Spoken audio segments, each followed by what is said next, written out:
Bonjour à tous, j'espère que vous allez bien. Aujourd'hui, j'avais envie de partager avec vous en tout cas moi, la pratique qui est pour moi la plus efficace, la plus rapide pour libérer une émotion, Et j'allais donner la suite.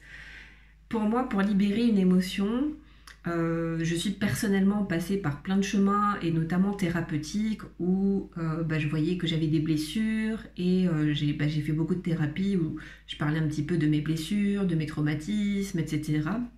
Et finalement, c'était très, très mental. En tout cas, j'essayais de comprendre l'origine d'une blessure et du coup, ce qui fait que je ressentais des émotions perturbatrices aujourd'hui pour pouvoir m'en libérer.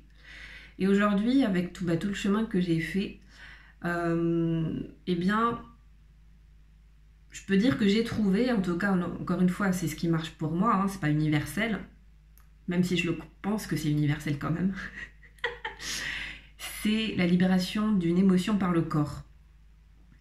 Et pour moi, il n'y a rien de plus direct, il n'y a rien de plus rapide que passer par le corps. Et comment on fait? Eh bien, c'est ce que je fais aujourd'hui dans mes accompagnements et dans les ateliers que j'anime. Petit teaser, je vais lancer un nouveau cycle suite au succès qu'a rencontré mes derniers ateliers en début d'année. Donc je vais relancer à partir de mi-mai. Vous trouverez le lien pour être en liste d'attente si vous le souhaitez. Donc pour ces ateliers-là, donc de danse intérieure. Et donc dans ces ateliers de danse intérieure, eh bien, je demande aux gens de se reconnecter à leur émotion, mais quelle qu'elle soit en fait.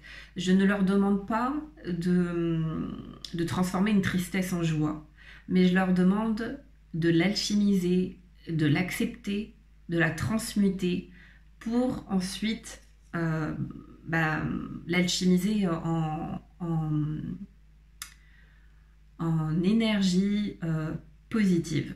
Comment on fait? Eh bien, c'est que la première chose, pour moi, il y a trois aspects en fait pour pouvoir libérer une émotion. La première étape, c'est la conscience. Déjà, c'est avoir conscience de, par exemple, quand je me sens triste, comment c'est dans mon corps et surtout où c'est dans mon corps la tristesse.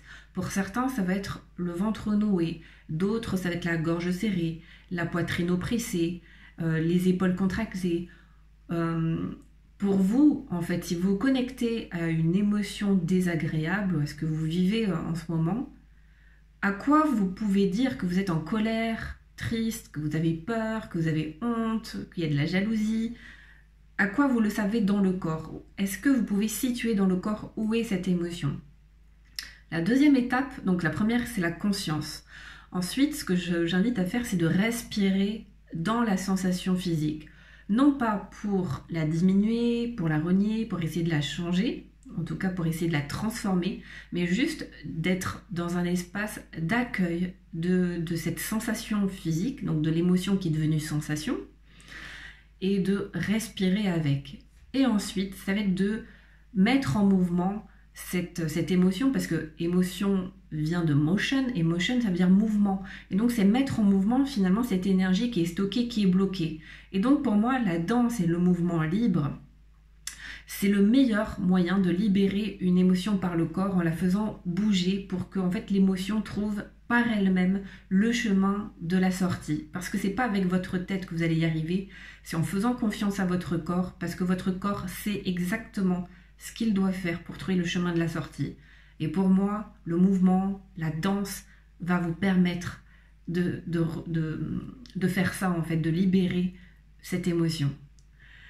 Voilà, c'est ce que j'avais envie de partager avec vous. Si vous pensez que cette vidéo peut aider, pensez à la partager autour de vous, à me dire en commentaire ce que vous pensez de ce que je viens de partager avec vous, puis aussi à me dire s'il y a d'autres sujets en lien avec ce thème que vous aimeriez que j'aborde. Je vous souhaite une excellente journée et je vous dis à très bientôt.